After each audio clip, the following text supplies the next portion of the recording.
A ke dëgjuar ndonjëherë për shprehjen ha ylberin? Nuk është thjesht një frazë e bukur, në fakt ngjyrat e frutave dhe perimeve tregojnë shumë për lëndët ushqyese që ato përmbajnë.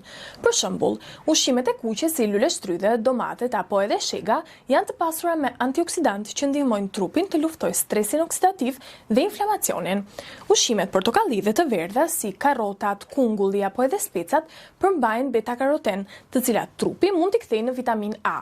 Kjo vitaminë është shumë e rëndësishme për shikimin, lëkurën dhe sistemin imunitar, ndërsa ushqimet jeshile si për shembull spinaqi apo edhe brokoli janë të pasura me fibra, folate dhe përbërës bimor që mbështesin tretjen dhe mirë funksionimin e trupit.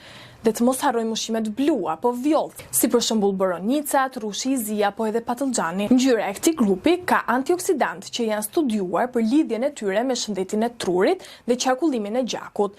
Provo të shtosh pak më shumë larmi në pjatë, një frut më shumë, një perim më ndryshe, një ngjyrë që zakonisht mungon në vaktet e tua. Sa më shumë ngjyra të ketë pjata jote, aq më i gjerë është spektri i vitaminave, mineraleve apo dhe fibrave që merr trupi yt.